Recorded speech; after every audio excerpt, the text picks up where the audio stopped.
Critical Blast, where pop culture gets blasted.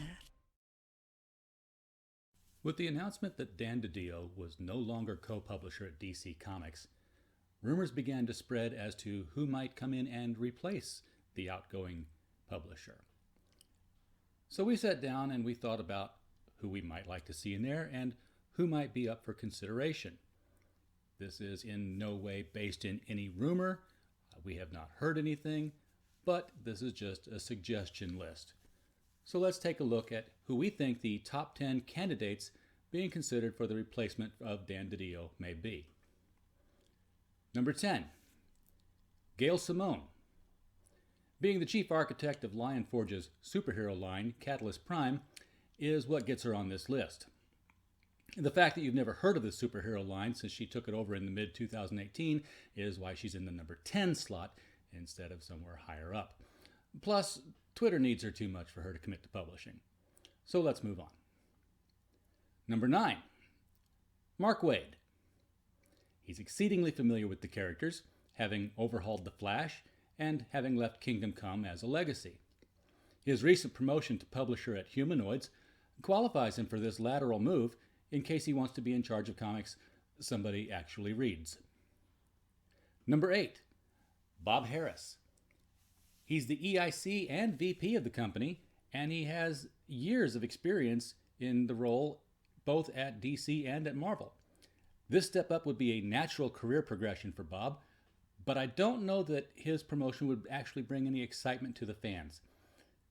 It's a worthy consideration, but it's in the middle of the list. Number 7, Jim Lee. Jim was co-publisher with DiDio and is the obvious choice to simply remain in place as the sole publisher. However, Jim's also splitting his duties as the chief creative officer, which may be really where his strengths are better suited. So it might be a good idea to just shift him full-time into that role and get a sole publisher. Number 6, Denny ONeil. Admittedly, this one's a pipe dream. I think that what DC needs is a veteran who remembers what it was like when DC Comics was a cultural marker and someone who could steer the course of the company back toward good storytelling. As welcome as that would be, it's unlikely, I think, that ONeil would want to come out of retirement for this. Number 5, Jim Shooter. Shooter's been bouncing around small press since his stint at Marvel's EIC. He's made his mark with DC titles, notably with the Legion of Superheroes, and if anybody could create a shakeup of the status quo and cause a stir of the interest in readers, Jim would be right up there as the man who could do it.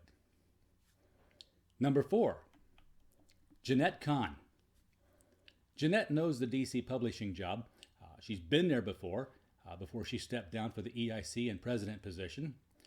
Jeanette is currently the partner with Adam Richman at Double Nickel Entertainment, where they produce movies and episodic entertainment. Could she be drawn back into the world of comics by this sudden vacuum? Well, it's a possibility, and it puts her at our number 4 slot. Number 3, Paul Levitz. Another veteran of the DC Comics of yesterday, Levitz has served in several roles at the company, from writer to editor, and moving into the publisher role would bring a grounding to the DC universe that it is sorely lacking. Number 2, Geoff Johns. Of any writer or series architect DC has ever had, Johns has the special gift of taking the unworkable and turning it into something that, in hindsight, appears to have always made sense. His work on the rebirth of Green Lantern and The Flash brought back 2 of the most important characters of DC's history that had been cast aside. As publisher, Johns could conceivably deconstruct and reconstruct the entirety of the DCU. But is the offer tempting enough to lure him away from the television projects he's working on today? Number 1, Karen Berger. A vital, vibrant editor, Berger turned the Vertigo line into a goldmine for DC, as opposed to the untouchable, smoking, radioactive slag heap it is today.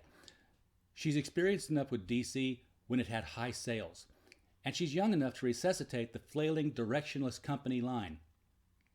Currently overseeing her own imprint at Dark Horse, Bringing Karen on as publisher for DC would be a win for everyone involved. Those are our choices. Let us know what yours are in the comments below. Hi, thanks for stopping by for another Critical Blast video. The internet is a big place, and we know there are lots of other places you could be other than here, and we appreciate you being here immensely. If you enjoyed this kind of content, we hope you'll return for more. If you click the subscribe button, you'll get a little notification of when we produce new video content. If you would like to help the channel out, there are many ways to do so. Just visiting our main hub, criticalblast.com, will do wonders. But if you're more of a show me the merchandise type of person, there are links in the description of this video to our t-shirt shop, as well as links to Amazon for the books we publish under the Critical Blast Publishing imprint, including the urban fantasy anthology Gods and Services and the YA superhero novel Bulletproof by Stephen J. Mitchell.